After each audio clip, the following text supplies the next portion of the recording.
The shotgun blast cracked through Eldorado Canyon's morning air like thunder, sending Virginia Blackwell tumbling backward from the altar steps, her white wedding dress billowing around her as tears streamed down her flushed cheeks.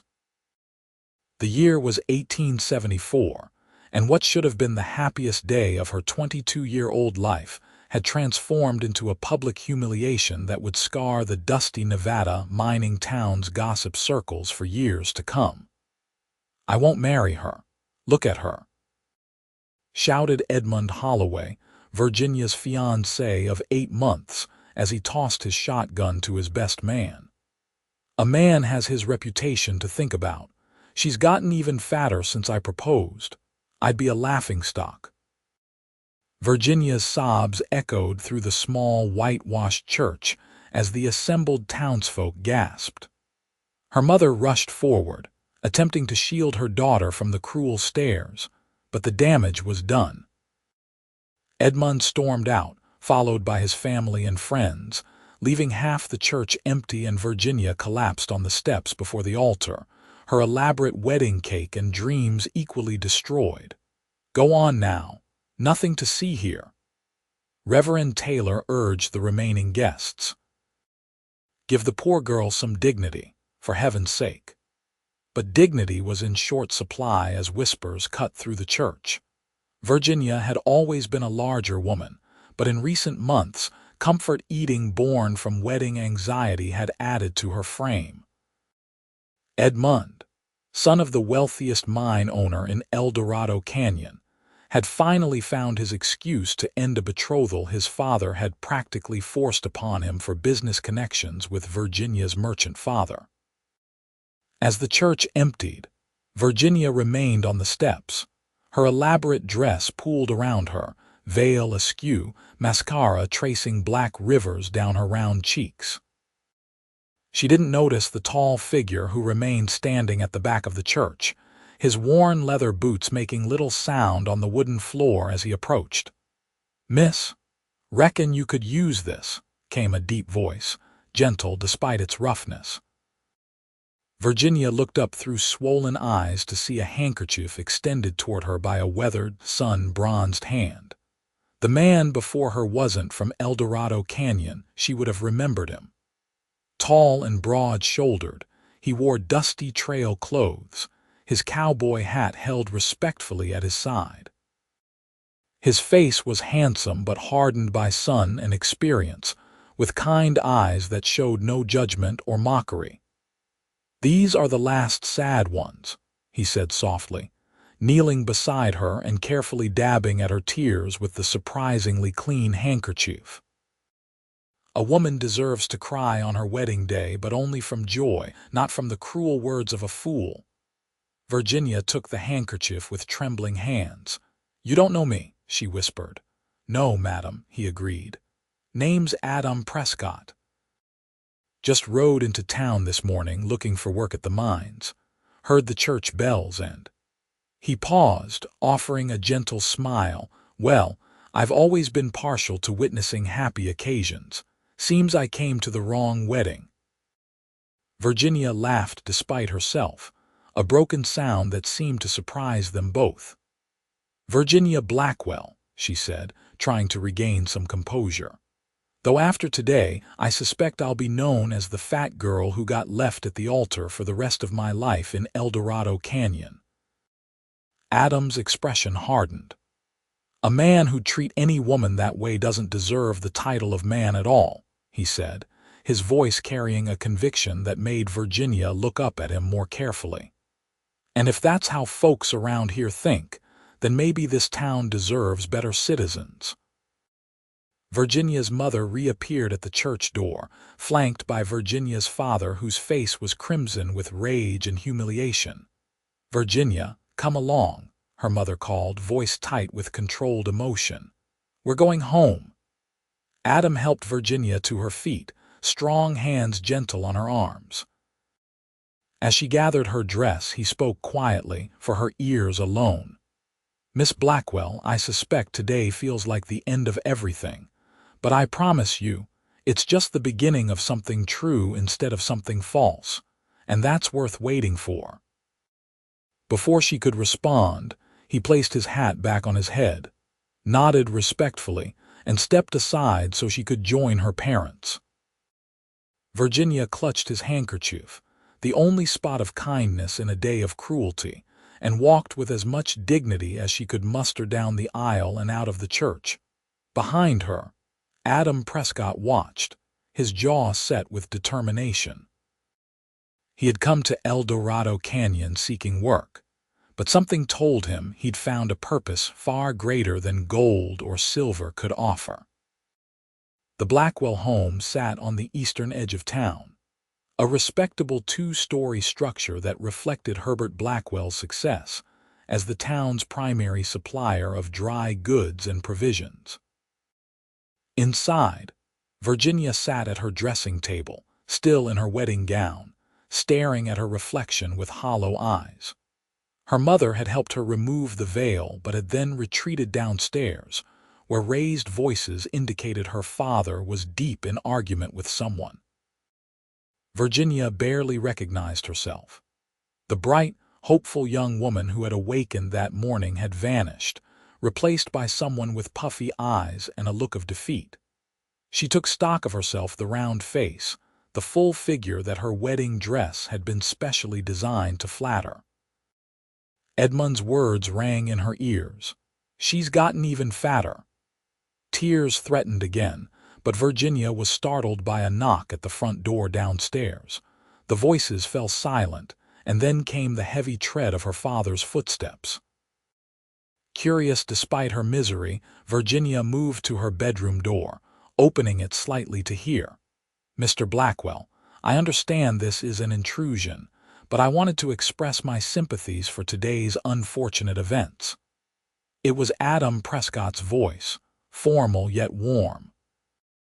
"What business is it of yours, stranger?" Her father sounded both defensive and exhausted. "None at all, sir, except that I believe a grave injustice was done to your daughter, and I wanted to offer my services." "Services?" Her mother's voice now. "What services could you possibly offer?" "I'm looking for honest work, madam. I've worked cattle ranches from Texas to Montana, done mining in Colorado, and even clerked in a mercantile in Kansas City. I noticed your store when riding in, and thought perhaps you might need an extra hand." Virginia moved to the landing, drawn by curiosity.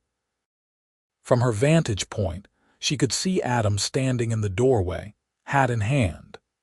He'd cleaned up since the church, his face freshly washed and his shirt changed to a clean blue one that matched his eyes. Her father snorted. "So you're a drifter looking for work and thought to capitalize on our misfortune?" "No, sir," Adam replied steadily. "I'm a man who recognizes decency when he sees it and indecency when he witnesses it. Your daughter showed remarkable dignity today. The man who humiliated her showed none.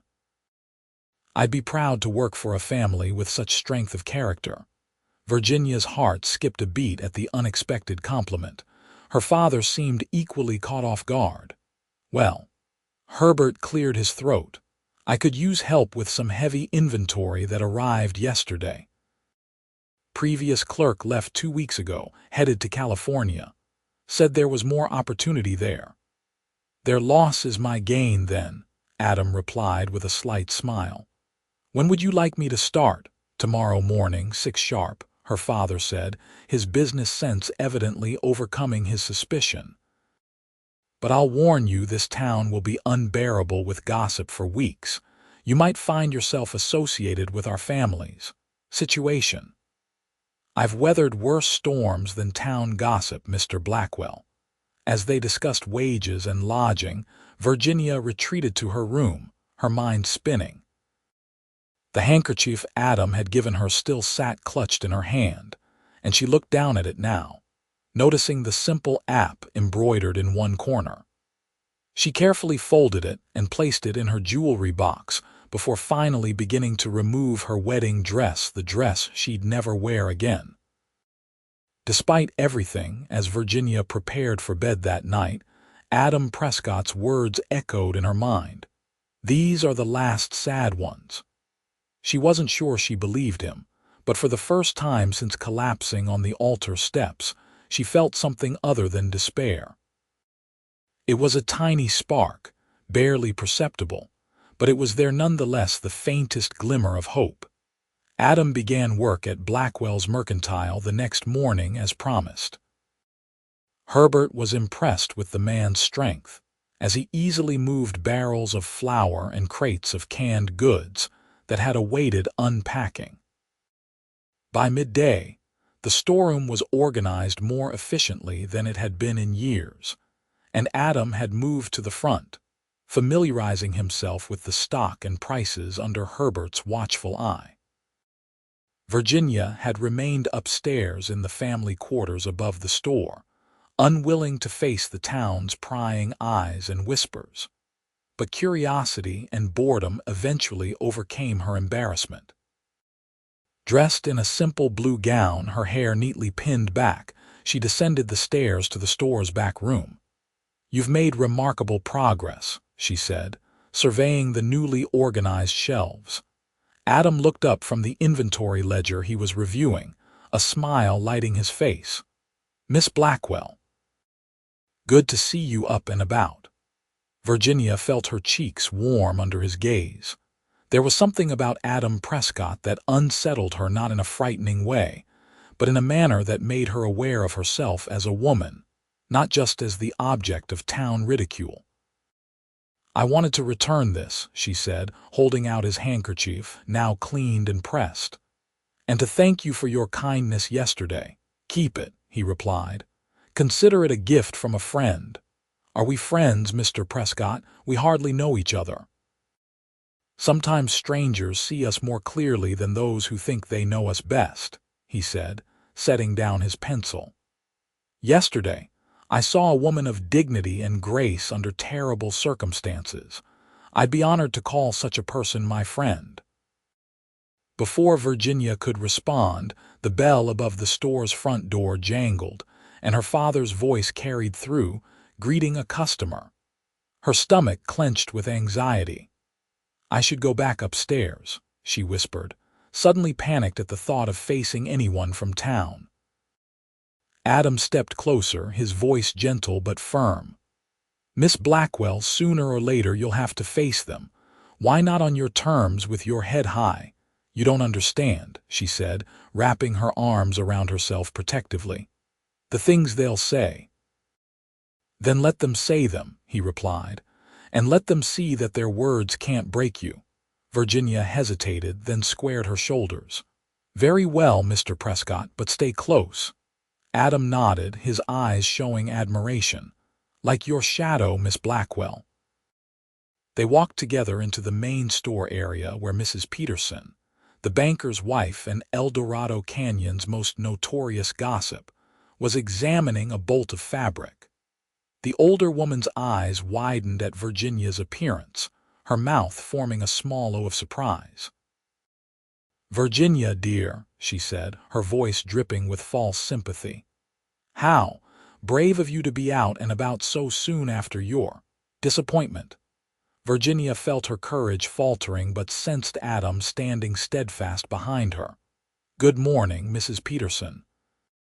Is there something specific you're looking for today?" "Just some fabric for new curtains," the woman replied, clearly disappointed by Virginia's composed response. Her eyes flicked to Adam with naked curiosity. "And who might this be?" "Adam Prescott, madam," Adam said, stepping forward with a respectful nod. "New clerk at Blackwell's, just arrived in town yesterday." "Did you indeed?"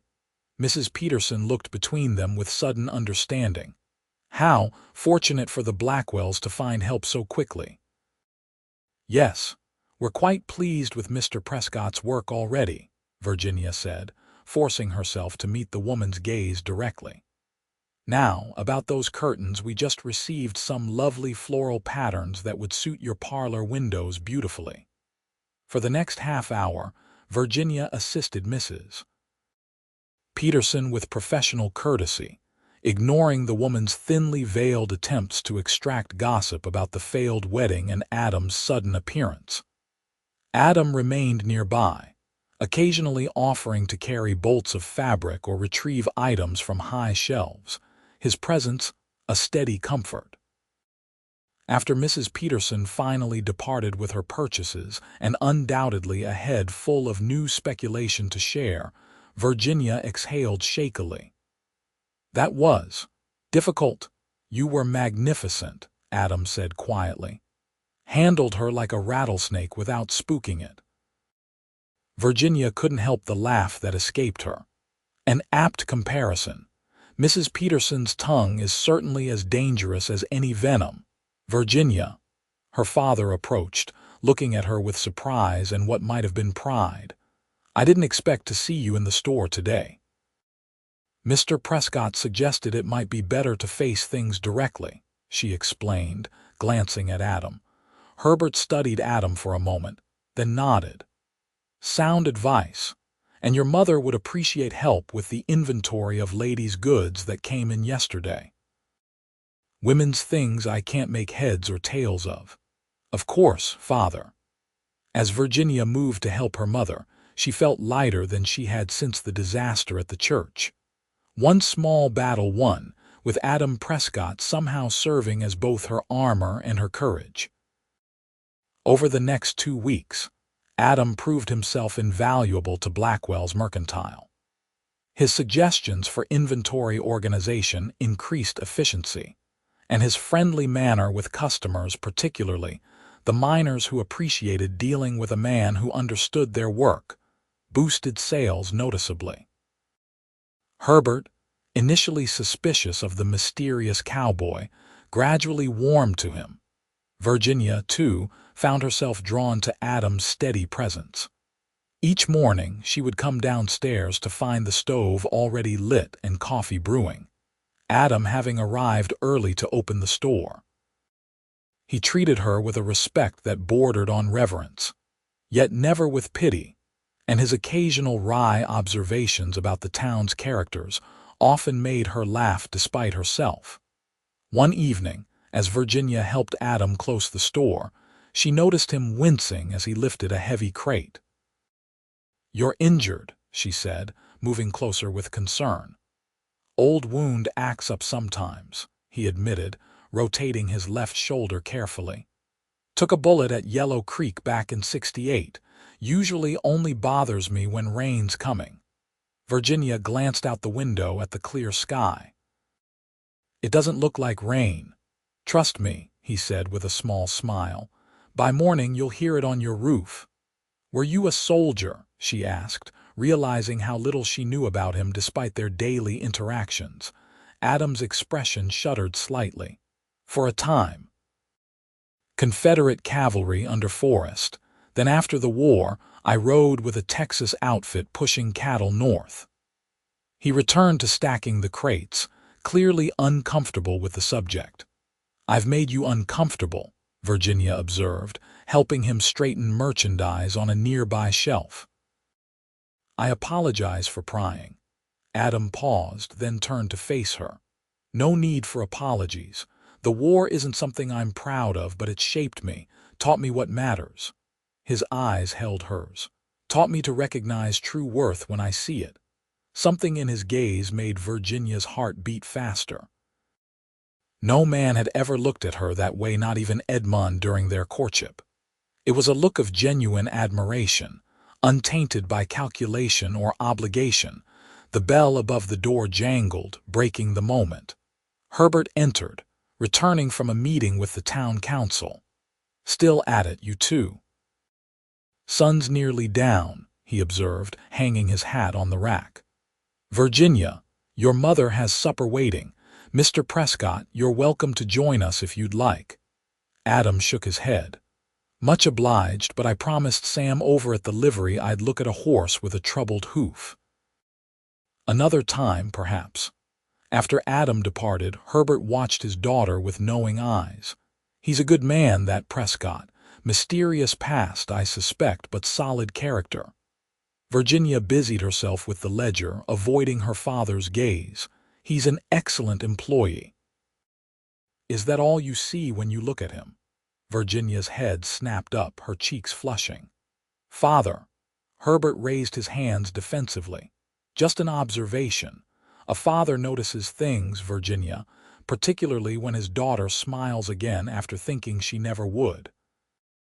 That night, as Adam had predicted, rain began to fall over Eldorado Canyon. Virginia lay awake listening to it drum against the roof, thinking about Adam's wound and what other scars, visible and invisible, he might carry from his past.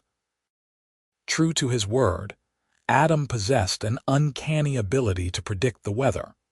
Over the following month, Virginia noticed he was rarely wrong about approaching storms or temperature changes. "Reading the signs," he called it when she asked, attributing the skill to years living outdoors. Spring advanced into summer, bringing sweltering heat to Eldorado Canyon. Business at the mercantile remained steady, with miners from the surrounding operations coming in for supplies and the occasional luxury item. Virginia, having firmly re-established herself in the store despite ongoing whispers and stares, found herself working alongside Adam with an ease that felt almost like dancing, each anticipating the other's movements, completing tasks in tandem without need for discussion. One particularly hot afternoon, as Virginia arranged a new shipment of ladies' hats, the store door burst open with such force that the bell nearly tore from its mounting. Edmund Holloway stood in the entrance, clearly intoxicated despite the early hour, his expensive suit rumpled and his face flushed with more than just the heat. "There she is," he slurred, pointing at Virginia. "The woman who tried to trap me." Virginia froze, the hat in her hand suddenly feeling like it weighed 100 pounds. Customers turned to stare, and her mother emerged from the back room, alarm written across her face. "Mr. Holloway, you are not welcome here," Virginia's mother said firmly. "Please leave immediately." Edmund ignored her, staggering toward Virginia. "You know what they're saying in town, that you've taken up with that saddle tramp who works for your father," he laughed cruelly. "Couldn't get a gentleman, so you settled for trash. Fitting, I'd say." Virginia felt the blood drain from her face. Before she could respond, Adam appeared from the storeroom, his expression dangerously calm. "Sir, I suggest you leave now," Adam said quietly, positioning himself between Virginia and Edmund. "You're disturbing the customers and upsetting the ladies." Edmund squinted at Adam, swaying slightly. "And here's the man himself. Tell me, Cowboy, do you know what you got? Damaged goods, that's what. Too fat for a proper man to want." The store fell deathly silent. Virginia clutched the counter behind her, humiliation burning through her veins. But Adam didn't move, didn't flinch, his posture relaxed, yet somehow conveying absolute authority. "Mr. Holloway," Adam said, his voice carrying clearly through the silent store, "I see only one damaged item here, and it's not Miss Blackwell. Now you can walk out that door under your own power, or I can assist you. Your choice." Edmund's face contorted with rage. "Who do you think you are? Do you know who my father is?" "I know exactly who he is," Adam replied calmly. "Frank Holloway owns the Silverado mine and half the businesses in town. But right now, I'm not addressing your father, I'm addressing you. And you, sir, are making a spectacle of yourself." Edmund lunged forward suddenly, a wild punch aimed at Adam's face. With reflexes that spoke of experience in such matters, Adam sidestepped the blow, catching Edmund's wrist and twisting it behind his back in one fluid motion. With his other hand, he gripped the back of Edmund's collar, effectively immobilizing him without apparent effort. "As I was saying," Adam continued conversationally, as if he weren't restraining a struggling man, "you have a choice about how you leave." He began walking Edmund toward the door, the man's feet scrambling to keep up to avoid having his arm wrenched further. At the threshold, Adam leaned close to Edmund's ear, speaking words only the other man could hear. Whatever he said caused Edmund's face to pale dramatically. Adam released him with a gentle shove that nonetheless sent Edmund stumbling into the dusty street. "Don't come back," Adam said simply before closing the door. He turned to find the store's customers and the Blackwells staring at him in stunned silence. For a moment, concern flickered across his face. Virginia realized that he might have overstepped his position as a mere clerk. "I apologize for the disturbance," he said formally. "Mr. Blackwell, if you feel my actions were inappropriate," Herbert cut him off with a raised hand. "No apology necessary, Prescott. That was long overdue." He turned to the gawking customers. "Show's over, folks. We've got business to conduct." As the store gradually returned to normal, Virginia approached Adam, her heart pounding with a mixture of gratitude and something deeper she wasn't ready to name. "Thank you," she said softly. "What did you say to him at the end?" Adam's eyes met hers, intense and honest. "I told him that if he ever spoke to you like that again, his father wouldn't be able to buy enough doctors to put him back together." Virginia gasped. "You threatened him." "I made a promise," Adam corrected gently. "There's a difference." Later that evening, Virginia helped her mother prepare supper, her mind still replaying the confrontation in the store. Her mother, observing her distraction, finally set down her knife and faced her daughter. "Virginia, we need to discuss Mr. Prescott," she said directly. Virginia looked up, startled. "What about him?" "Your father and I have noticed how things are between you two," her mother said carefully. "The way you look at each other when you think no one is watching." Heat flooded Virginia's cheeks. "Mother, I don't know what you're implying." "I'm not implying anything, dear. I'm stating facts. That man cares for you deeply, and unless I'm very much mistaken, you care for him too." Virginia turned away, busying herself with the vegetables. "After what happened with Edmund, how could you possibly think I'd be interested in another relationship so soon?" "Because Adam Prescott is nothing like Edmund Holloway," her mother replied simply. "Edmund courted you because of your father's business connections and your family's standing in town. He never saw you, Virginia, not really. And Adam does." Virginia couldn't keep the vulnerability from her voice. "I believe he saw you from the first moment at the church," her mother said softly. "The question is, do you see him?" Virginia remained silent, but her mind raced. Did she see Adam? The strong, capable hands that worked tirelessly. The quiet dignity with which he treated everyone, regardless of their station. The gentle humor that emerged when he was at ease. The shadows that sometimes crossed his face when the conversation turned to his past. Yes, she saw him. And it terrified her. The following Sunday dawned clear and bright. Virginia attended church with her parents, her head held high despite the whispers that still followed her. Edmund and his family were conspicuously absent, a small mercy for which she was grateful. After the service, as congregants mingled outside in the summer sunshine, Reverend Taylor approached Virginia. "Miss Blackwell, a moment of your time," the Reverend asked, guiding her slightly away from the crowd. "I wanted to inquire about your friend, Mr. Prescott. I notice he doesn't attend services." Virginia shifted uncomfortably. "Mr. Prescott works for my father, Reverend. His religious practices are his own concern." The Reverend nodded thoughtfully. "Of course, it's just that a man with his background might benefit from spiritual guidance." Virginia's spine stiffened.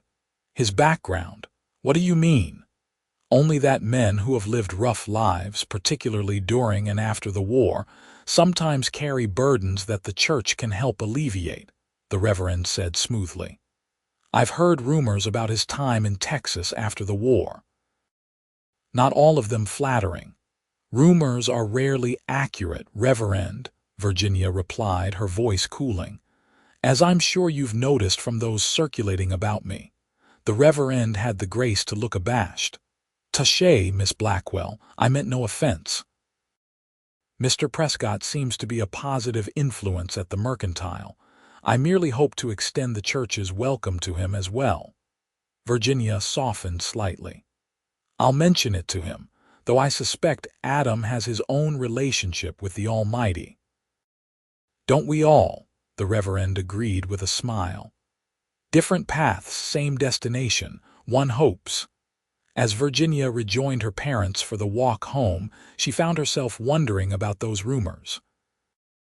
Adam had mentioned riding with a Texas outfit after the war, but little else about that period of his life.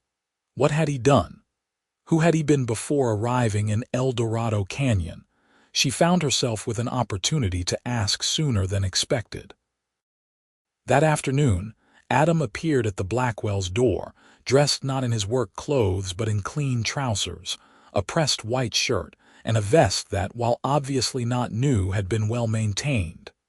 "Mr. Prescott," Herbert greeted him with surprise. "We weren't expecting you today." "Mr. Blackwell," Adam nodded, his hat in his hands. "I apologize for the intrusion on your day of rest, but I was hoping to speak with you and Mrs. Blackwell, and Miss Blackwell as well if she's available." Herbert raised an eyebrow but ushered Adam inside. Virginia, who had been reading in the parlor, set aside her book, suddenly conscious of her simple Sunday dress and loose hair. Once they were all seated, Adam cleared his throat, his usual confidence seemingly diminished. "Mr. and Mrs. Blackwell, I want to thank you for the opportunity you've given me these past weeks. Your kindness and trust have meant more than I can express." He paused, his eyes flicking briefly to Virginia before returning to her parents. "However, I feel I haven't been entirely honest about my circumstances, and before—" He hesitated. "Before certain matters progress, I believe you deserve complete transparency." Virginia's mother glanced at her significantly before addressing Adam. "What matters are those, Mr. Prescott?" Adam's cheeks colored slightly. "Madam, I think you know my feelings for your daughter have grown beyond those of mere employee and employer's family. I wouldn't presume to act on those feelings without proper permission, but neither would I want to continue under false pretenses." Herbert leaned forward. "What exactly are you saying, Prescott? What haven't you told us?" Adam took a deep breath. "After the war, I did indeed work cattle drives in Texas. What I didn't mention was that during that time, I rode with some men who weren't always on the right side of the law. We weren't outlaws in the traditional sense, never robbed banks or staged coaches, but we did participate in what you might call border disputes with Mexican ranchers." Virginia's heart sank. The Reverend's hints suddenly made sense. "I never killed anyone who wasn't trying to kill me first," Adam continued, his voice steady despite the difficulty of his confession. "But I did things I'm not proud of. When I realized the direction things were headed, I left. Spent the next few years working honest jobs, trying to put that time behind me." "Is there a price on your head, Mr. Prescott?" Herbert asked bluntly. "No, sir. Nothing like that. My name isn't in any wanted posters. But if someone from those days recognized me, it could bring unwanted attention to anyone associated with me." Virginia found her voice. "Is that why you came to Nevada? To escape that past?" Adam met her gaze directly. "Partly. I've been moving steadily north and west for years, working honest jobs, saving what I could. I came to Eldorado Canyon because I heard the mines were hiring, and it seemed as good a place as any to finally settle." "And then you saw Virginia," her mother said softly. Adam's expression gentled. "Yes, madam, and then everything changed." Herbert stood abruptly, pacing to the window and back. "I appreciate your honesty, Prescott. Not many men would volunteer such information knowing it could cost them everything." I believe a man's word and a woman's heart are too important for anything less than complete truth, Adam replied simply. Herbert nodded slowly. Very well. What are your intentions regarding my daughter? Virginia gasped. Father, Adam stood facing Herbert squarely. With your permission, sir, I'd like to court Virginia properly. I'm not a wealthy man, but I have some savings, and I believe I could provide a comfortable life for her. If she'll have me, he added, glancing at Virginia with a vulnerability that made her heart ache. Herbert looked to his wife, who nodded almost imperceptibly. Virginia, he asked, what do you say to this? All eyes turned to Virginia, who felt as if the room were suddenly devoid of air.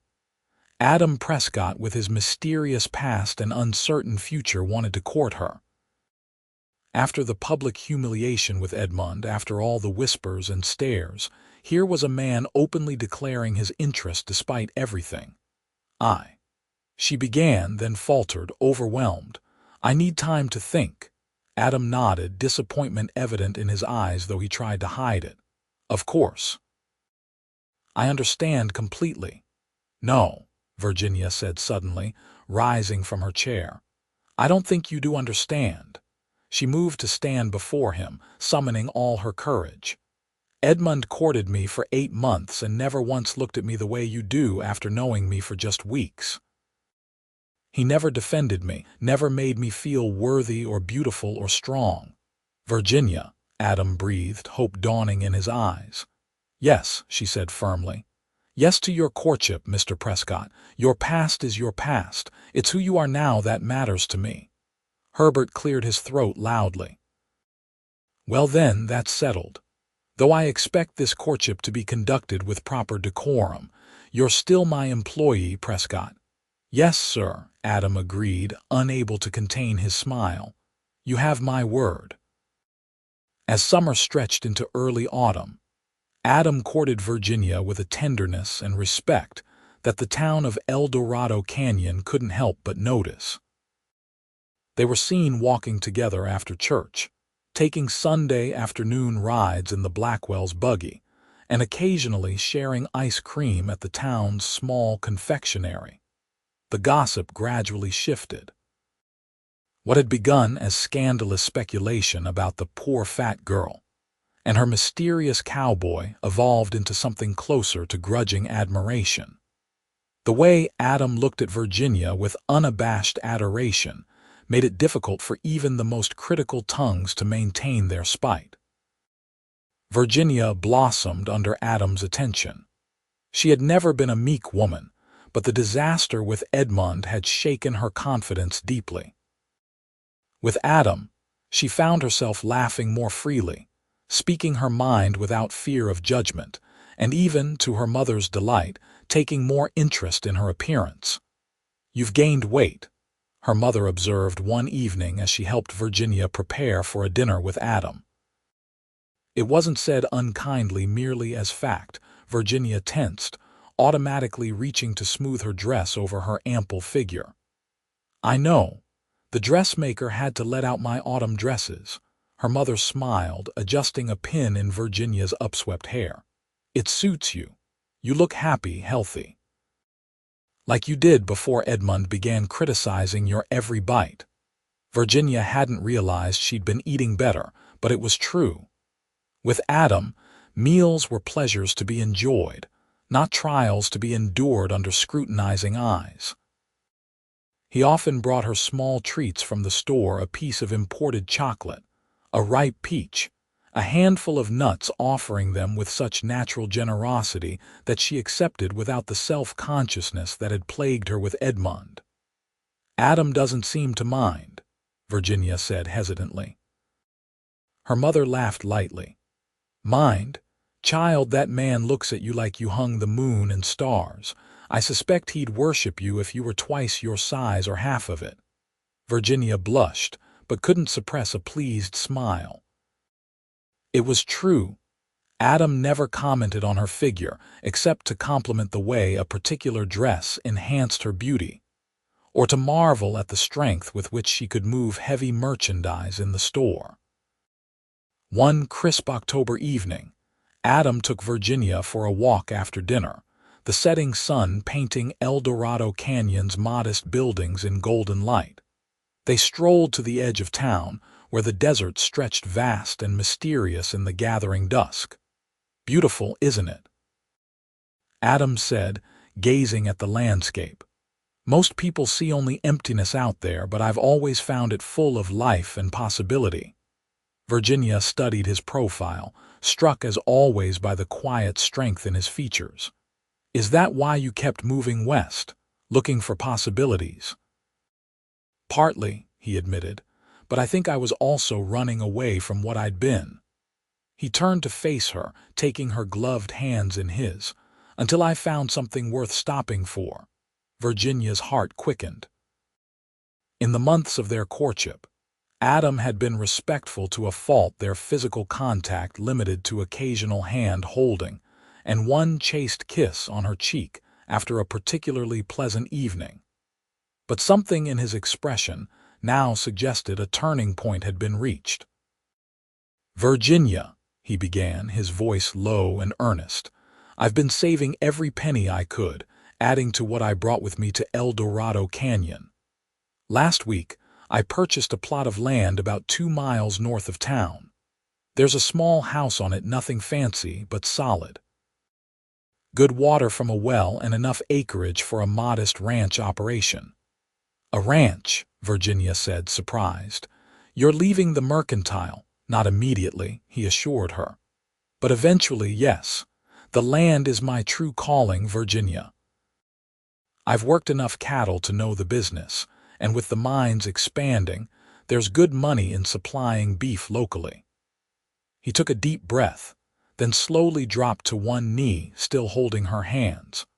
"What I'm trying to say poorly, I'm afraid, is that I love you, Virginia Blackwell. I love your strength, your kindness, your forgiveness of a man with a checkered past. I love your laugh and your mind and every curve of your beautiful body."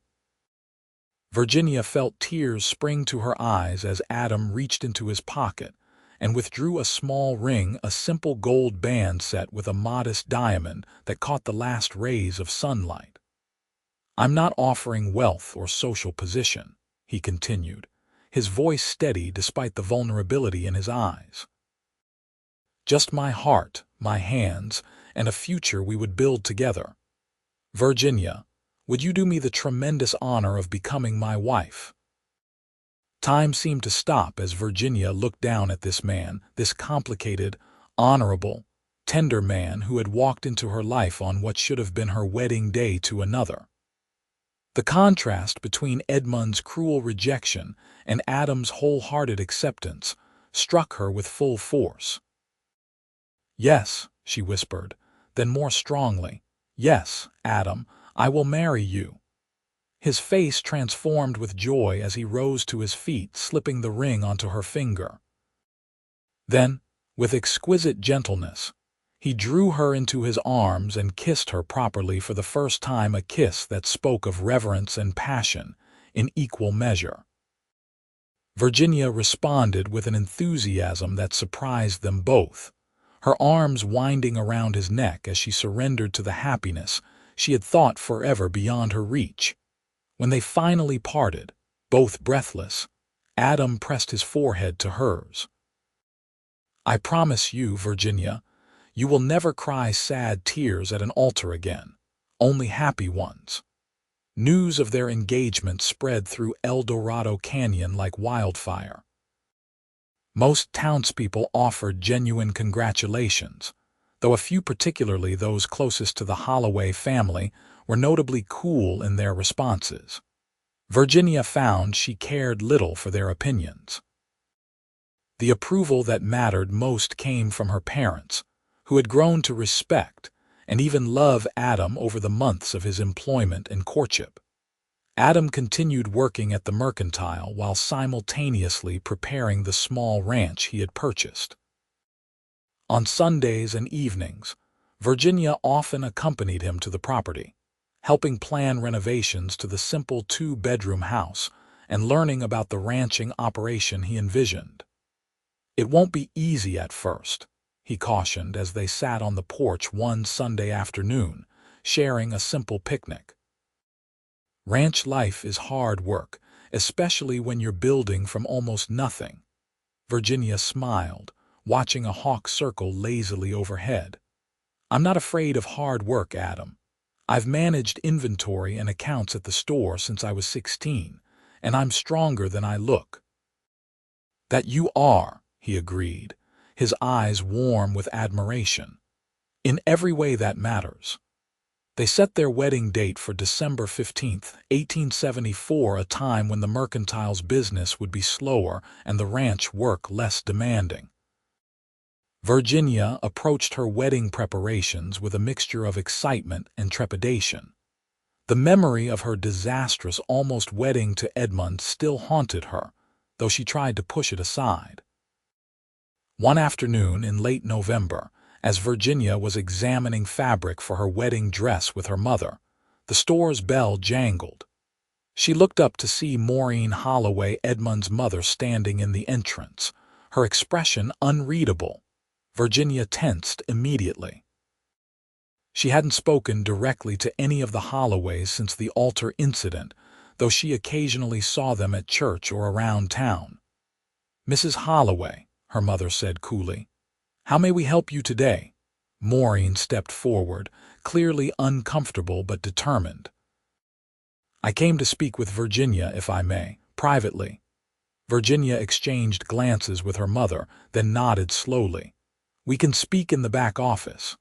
Once they were seated in Herbert's small office, an awkward silence fell between them.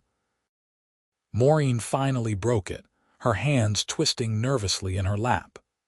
"I owe you an apology, Virginia," she said, her voice barely above a whisper. "What my son did to you was unforgivable. What our entire family did allowing it to happen, not standing up for basic human decency, was equally wrong."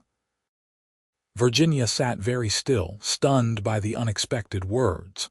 "I've wanted to come for months," Maureen continued, "but Frank, my husband, forbade it.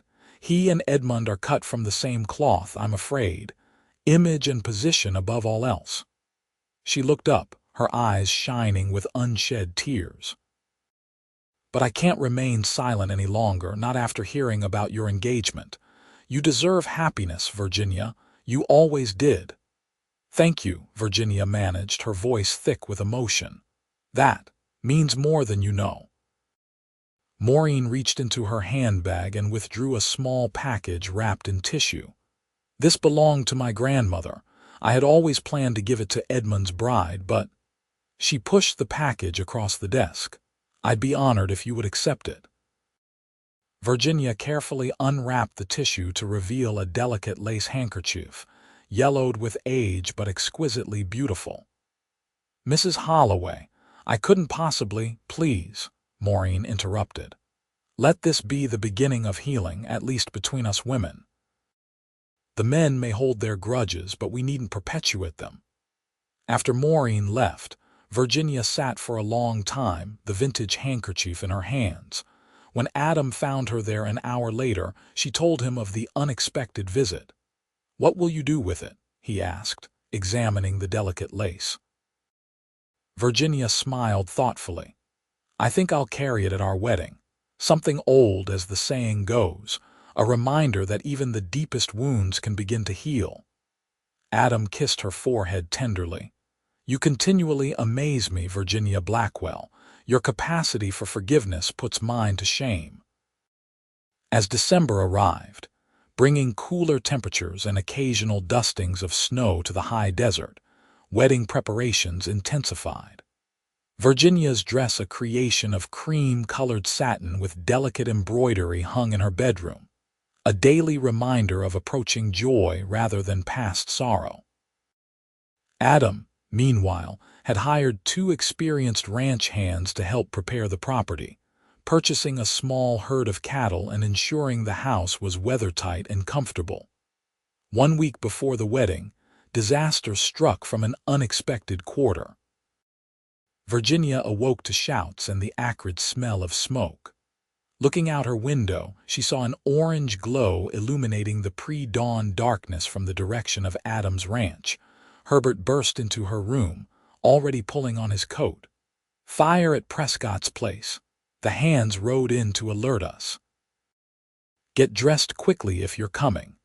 Virginia had never moved so fast, throwing on a warm dress and boots, her hair still loose down her back as she joined her father in the buggy.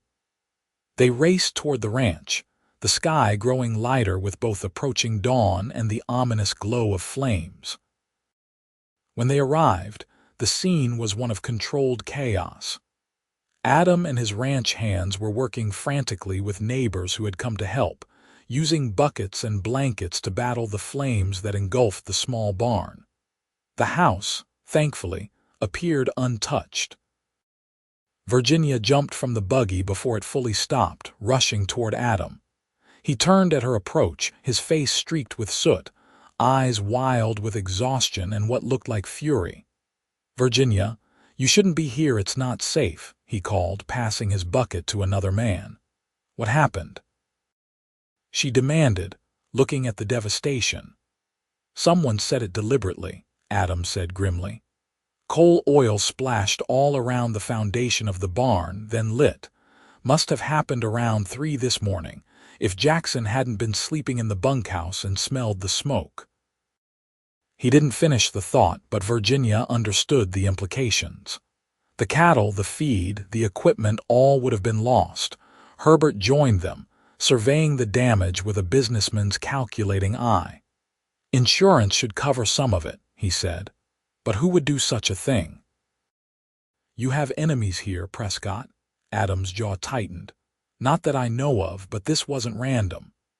As if to confirm his words, a ranch hand approached, holding something in his outstretched hand. "Found this nailed to the corral post, boss. Wasn't there yesterday." Adam took the object, a piece of paper, its edges singed but the message still legible.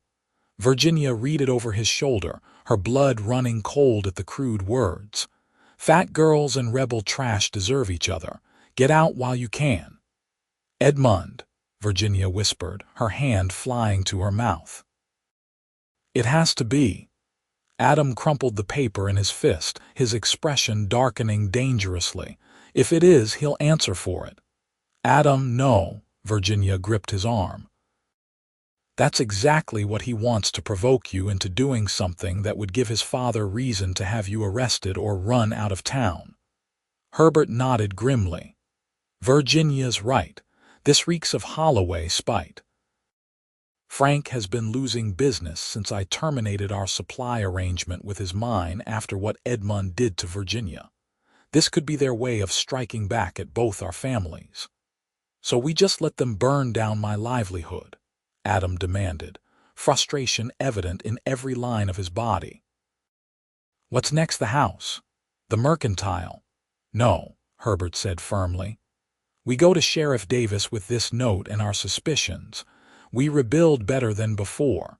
And we show this town that the Blackwells and soon-to-be Prescotts aren't so easily intimidated."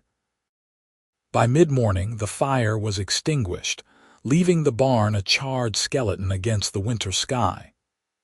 The cattle, fortunately, had been in the pasture rather than the barn, but the feed, tack, and tools represented a significant loss. Sheriff Davis arrived to investigate, taking the threatening note as evidence but making no promises about proving who was behind the arson. As Virginia helped Adam salvage what they could from the wreckage, her heart ached at the desolation in his eyes. This ranch represented not just his future livelihood but his redemption, proof that he had moved beyond his troubled past to create something honest and worthwhile. "We can postpone the wedding," she said softly as they sat on the porch steps, taking a brief rest. "Give you time to rebuild without that additional pressure." Adam looked at her sharply. "Is that what you want?" "No," she admitted. "But I thought perhaps you might need time to—" "What I need," he interrupted, taking her soot-stained hands in his, "is to make you my wife exactly as planned." Whoever did this, Edmund or someone else, they're trying to break us, Virginia. I won't give them that satisfaction. Virginia studied his face, the determination in his jaw, the unwavering conviction in his eyes, and felt a surge of love so powerful it nearly took her breath away. Then we'll be married on the 15th, as planned, and we'll rebuild together. The following days brought an unexpected outpouring of support from the community.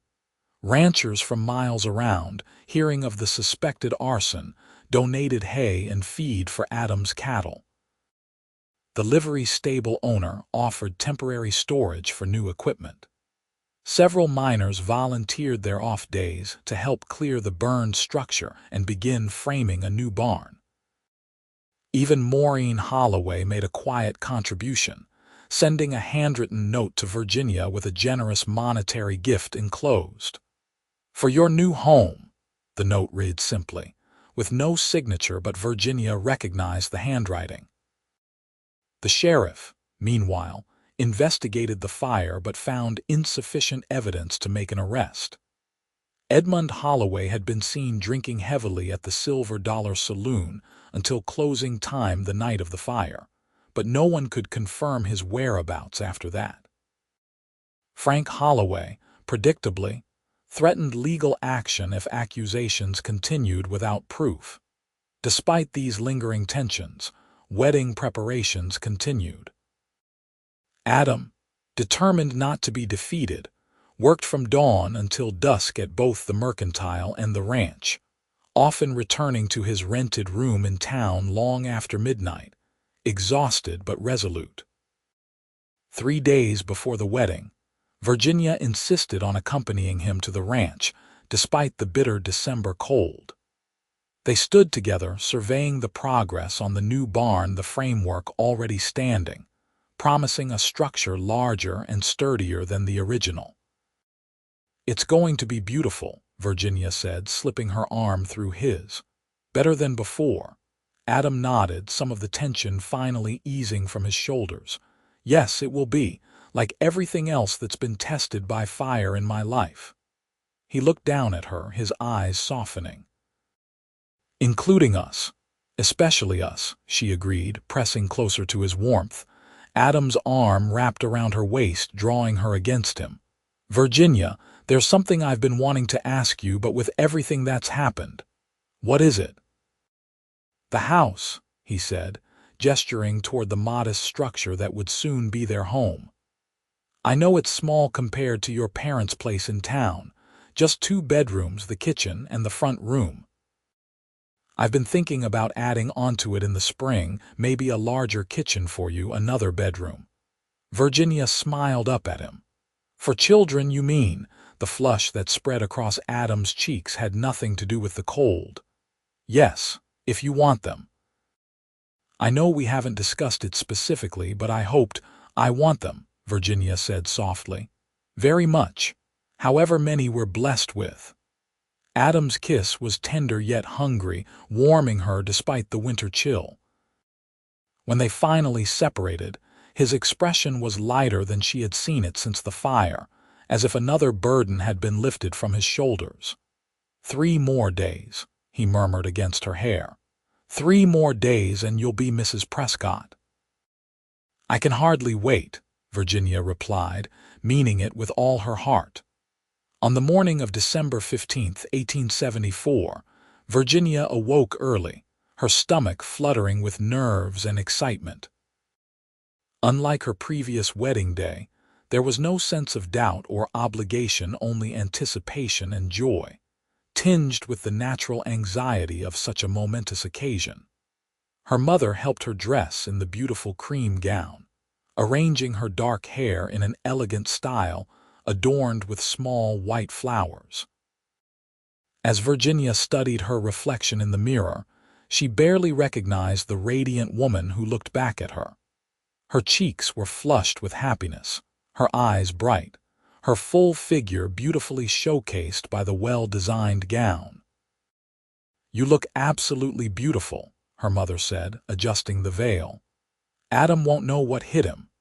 Virginia smiled, touching Maureen Holloway's antique lace handkerchief, which she had carefully tucked into her sleeve. "I never thought I'd feel this way again, excited about a wedding. After Edmund, I thought that part of my life was over." "Sometimes the greatest blessings come disguised as our worst moments," her mother replied wisely. "If Edmund hadn't shown his true colors that day, you might never have met Adam, at least not in the same way." A knock at the bedroom door interrupted their conversation. Herbert entered, handsome in his Sunday best, his eyes growing suspiciously moist as he beheld his daughter. "It's time, Virginia," he said, offering his arm. "Your groom is waiting, and I suspect he's wearing a trench in Reverend Taylor's floor with his pacing." This time, the journey to the church was filled with joyful anticipation rather than creeping dread. The December morning was clear and cold, the streets of Eldorado Canyon dusted with a light snow that had fallen overnight. Townspeople nodded and waved as the Blackwell buggy passed, most having set aside whatever lingering gossip remained in favor of genuine well wishes for the popular merchant's daughter and the hard-working cowboy who had won her heart. At the church steps, Virginia paused, memories of her last wedding day threatening to overwhelm her momentary happiness. Herbert, sensing her hesitation, squeezed her hand. "This time is different, daughter," he said gently. "This time the right man waits for you." Virginia nodded, took a deep breath, and allowed her father to lead her into the church. The small building was filled to capacity, a testament to the community's support despite the troubled history. The simple decorations of evergreen boughs and white ribbons lent a festive air without ostentation. And there at the altar, standing tall and handsome in a new black suit, was Adam. The moment their eyes met, everything else faded away: the murmuring congregation, the soft music from the organ, even her father's steady presence at her side. There was only Adam, his face transformed with wonder and love as she walked toward him. When she reached him and her father placed her hand in his, Adam squeezed her fingers gently, leaning close to whisper, "You take my breath away, Virginia Blackwell." The ceremony proceeded with the time-honored rhythms of the church. Reverend Taylor spoke of commitment and partnership, of weathering life's storms together, of building something enduring from love's foundation. Virginia and Adam exchanged simple vows and rings, his to her, a slender gold band that nestled perfectly against her engagement ring, hers to him a plain gold band that gleamed against his tanned skin. When Reverend Taylor pronounced them husband and wife, Adam's kiss was reverent yet possessive, a perfect balance that made Virginia's heart soar. As they turned to face the congregation as Mr. and Mrs. Prescott, Virginia was startled to see tears streaming down her own cheeks, joyful tears that she hadn't even realized she was shedding. Adam noticed immediately, concern crossing his features as he reached up to gently wipe the moisture from her face. "Virginia, what's wrong?" She shook her head, smiling through her tears. "Nothing's wrong. Everything is perfect." Understanding dawned in Adam's eyes as he cradled her face in his hands. "These are the last sad ones," he said softly, echoing his words from that first day at the altar. "From now on, only happy tears, I promise you." Virginia nodded, overcome with emotion as he kissed her again, sealing his promise before all of Eldorado Canyon. The reception at the Blackwell home was a joyful affair, with abundant food, music from a local fiddler and pianist, and even dancing in the cleared parlor. Virginia noticed that neither Frank nor Edmund Holloway attended, though Maureen made a brief appearance, embracing Virginia warmly before departing.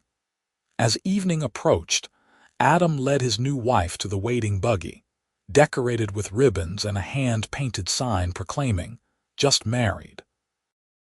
Despite the December chill, They had decided to spend their wedding night at their ranch home, a symbolic claiming of their new life together.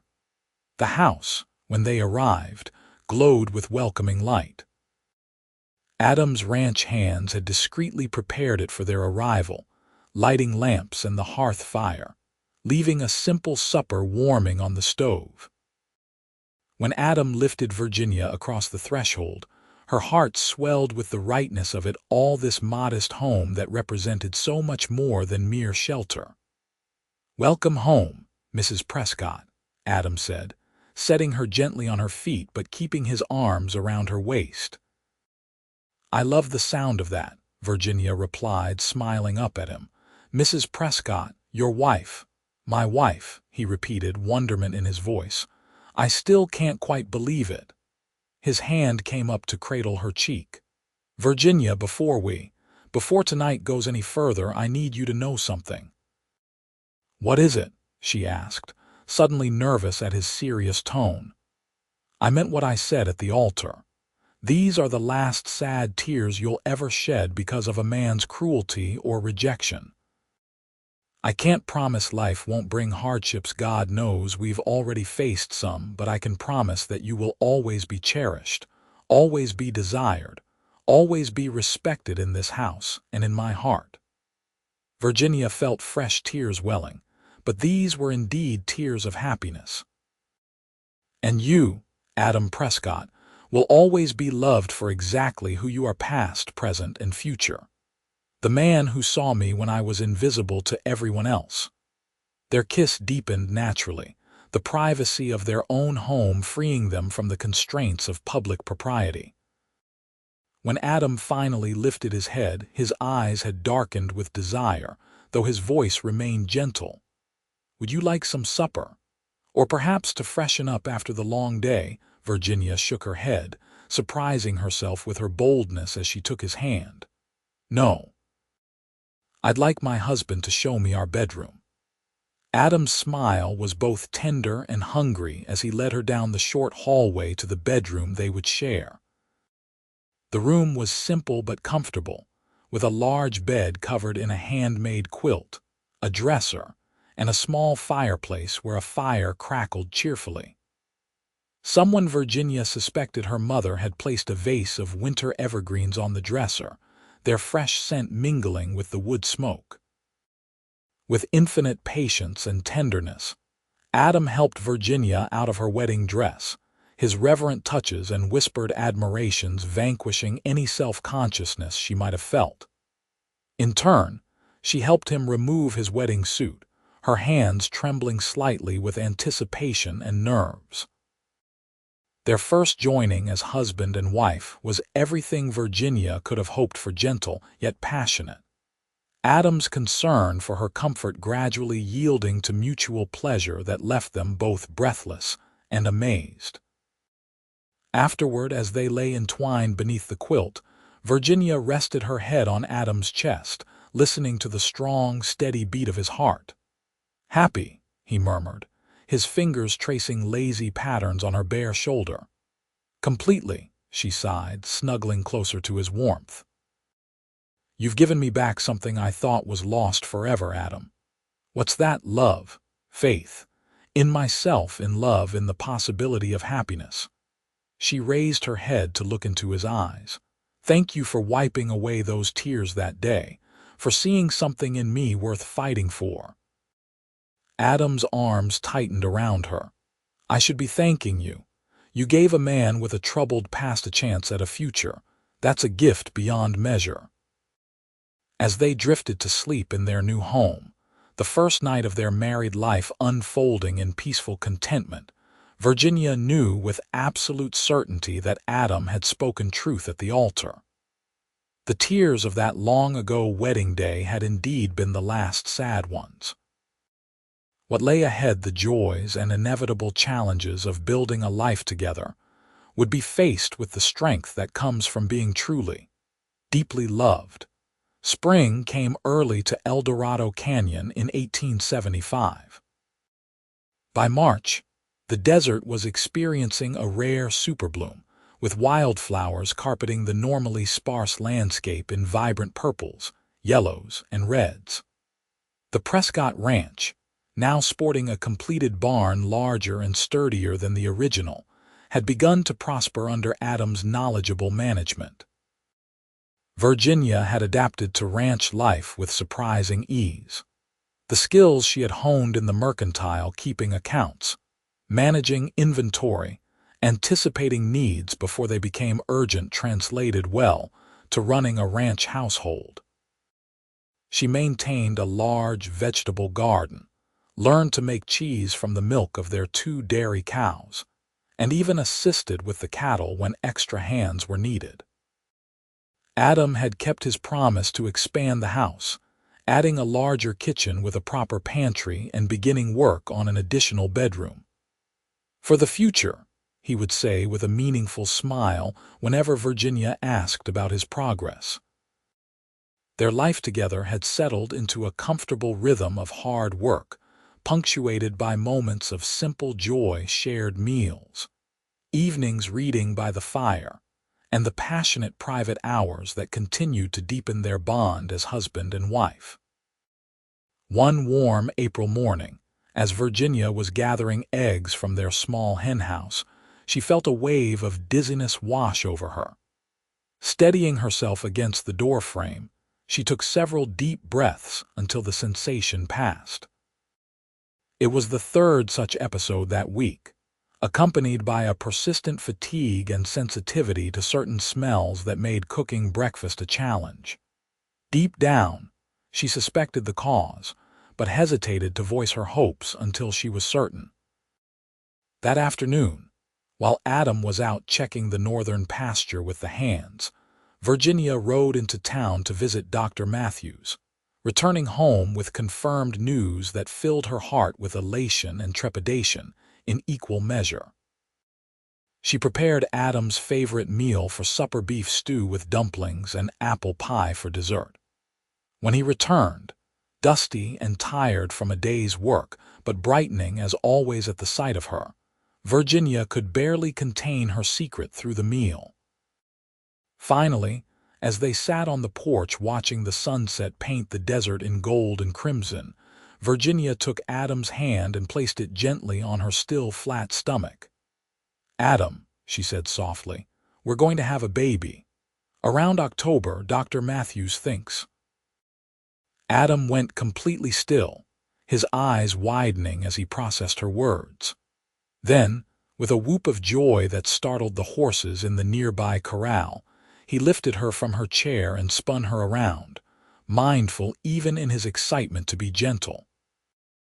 "A baby," he repeated in wonder, setting her carefully back on her feet but keeping his hands at her waist. "Our child." He dropped to his knees suddenly, pressing his face against her midsection. "Hello in there, little one. I'm your papa and I can't wait to meet you." Virginia laughed, tears of happiness spilling down her cheeks as she ran her fingers through Adam's hair. "So you're pleased?" He looked up at her with such naked adoration that her breath caught. "Please doesn't begin to cover it, Virginia. You've already made me the happiest man in Nevada. Now you're making me a father too." He rose to his feet, cupping her face in his calloused hands. "Are you happy, love?" "Truly, more than I ever thought possible," she assured him, leaning into his touch. "I'm nervous, of course. Childbirth isn't without risks, and I worry about being a good mother." "You'll be wonderful," Adam said with absolute conviction. "The same heart that runs our home with such warmth will love our child perfectly." His expression grew serious. "And as for the risks, I've already spoken with Dr. Matthews about bringing in a specialist from Carson City when your time comes. Nothing but the best for my wife and child." Virginia raised an eyebrow. "You've spoken with Dr. Matthews." When Adam had the grace to look sheepish. "Last week." "You've been tired lately and a bit green around the gills in the mornings. I wanted to know what to watch for, how to help if you were." He shrugged. "I didn't want to get my hopes up or worry you unnecessarily." "Always taking care of me," Virginia murmured, rising on tiptoe to kiss him softly. That's why you've been so insistent on finishing that extra bedroom. A nursery needs proper light, Adam confirmed with a grin. Southern exposure for warmth in winter. As Virginia's pregnancy progressed, her figure grew rounder still. Unlike her experience with Edmund, however, she felt no shame or anxiety about her changing body. Adam's appreciation for her remained unwavering. If anything, he seemed to find her more beautiful as she blossomed with their child. In late July, as Virginia entered her 6th month, an unexpected visitor arrived at the ranch. Virginia was arranging wildflowers on the kitchen table when she heard the sound of an approaching buggy. Looking out the window, she was shocked to see Maureen Holloway climbing down from the vehicle, a large basket over her arm. Virginia opened the door before Maureen could knock, trying to mask her surprise. "Mrs. Holloway, this is unexpected." Maureen smiled tentatively. "I hope I'm not intruding, Virginia. I heard your news. Everyone in town is talking about the Prescott baby-to-be, and I wanted to bring you something." She held out the basket, which contained an exquisite hand-knitted baby blanket in soft cream wool, a tiny gown of the finest cotton, and several other beautifully crafted items. "These are lovely," Virginia said sincerely, inviting Maureen inside. "You didn't have to. I wanted to," Maureen interrupted gently. "Virginia, I've watched you and your husband build something beautiful here, something real and honest, unlike—" She trailed off, pain crossing her features. "Unlike what my son offered you," she finished finally. "I want you to know that Frank and Edmund have left Eldorado Canyon. Frank sold his mining interests to a company from San Francisco last month. They've moved to Sacramento, where Frank has some new business venture."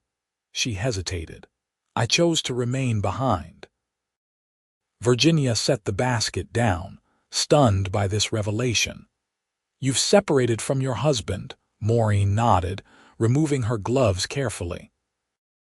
"After 28 years of marriage to a man who valued wealth and status above basic human decency, I finally found the courage to choose a different path. What happened to you, what Edmund did with his father's tacit approval, was the final straw in a long line of cruelties I've witnessed and endured." Virginia gestured for Maureen to sit at the kitchen table, pouring them both glasses of cool lemonade. "That must have been incredibly difficult," she said, genuine admiration in her voice. "Where are you staying?" "I've taken a small apartment above the millinery shop," Maureen replied, a note of pride entering her voice. "And I've begun teaching piano to several children in town. It's not much, but it's honest work, and for the first time in my adult life, I answer to no one but myself." Their conversation continued for nearly an hour, evolving from awkward politeness to something approaching genuine friendship. When Adam returned from checking the herd, he was initially wary of finding Maureen Holloway in his kitchen, but Virginia's obvious comfort with the woman's presence gave him pause. "Mrs. Holloway," he said, tipping his hat politely after washing up. "This is a surprise."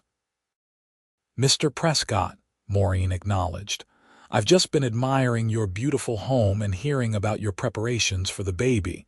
You've built something wonderful here." Adam's posture relaxed slightly at her sincere tone. "Thank you, madam. It's a work in progress." "The best things always are," Maureen replied with a sad smile. She rose to leave, thanking Virginia for the lemonade. At the door, she turned back. "Virginia, I'm starting a ladies' literary society that will meet Thursday afternoons. We'd be honored if you'd join us when you feel up to the trip to town." After Maureen's departure, Adam wrapped his arms around Virginia from behind, his hands resting gently on her growing belly. "That was unexpected," he murmured against her hair. "She's trying to make amends," Virginia explained, leaning back against his solid strength, "and to build a new life of her own, I think she's very brave." Adam was quiet for a moment, considering. "Reckon it's never too late to start over," he said finally. "You taught me that." On October 12th, 1875, after 18 hours of labor attended by both Dr. Matthews and a specialist from Carson City, Virginia gave birth to a healthy son. Adam, who had paced the yard and neighboring fields for most of the ordeal, was finally allowed into the bedroom where his exhausted but radiant wife held their newborn. "Virginia," he breathed, approaching the bed with reverent steps. "My God, look what you've done." She smiled tiredly, shifting the swaddled infant so Adam could see his face. "Come meet your son, Adam, William Herbert Prescott." Adam sat carefully on the edge of the bed, accepting the tiny bundle with hands that trembled slightly. "William," he repeated, gazing down at the red, wrinkled face of his son. "After my father," Virginia nodded. "And Herbert after mine. Is that all right?" "It's perfect," Adam whispered, tears filling his eyes as the baby's tiny hand wrapped around his finger with surprising strength. "He's perfect. You're perfect. I love you both so much." Virginia watched her husband and son, her heart so full it felt it might burst. The journey that had begun with tears of humiliation at an altar had led her here to this moment of pure, uncomplicated joy, to a love she had never imagined possible, to a family of her own creation. As if sensing her thoughts, Adam looked up, his eyes meeting hers with the same intensity that had captivated her from their first meeting. "Happy tears only," he said softly, leaning forward to kiss her tenderly. "Just like I promised." Virginia smiled against his lips, savoring the moment. "Happy tears only," she agreed, "for all the days to come." And in the years that followed through the birth of their daughter Margaret Rose 2 years later, through droughts and prosperous seasons, through the expansion of their ranch and their growing reputation for the finest cattle in the region, Adam kept his promise. Virginia Blackwell Prescott never again wept from rejection or cruelty, her tears reserved for moments of joy, pride, and the overwhelming blessing of being truly, completely loved. In Eldorado Canyon, their story became something of a legend, the tale of the cowboy who wiped away a broken-hearted girl's tears and promised they would be the last sad ones. It was a promise made in a moment of compassion and kept through a lifetime of devotion, as true and enduring as the love that had grown from that first meeting at the altar.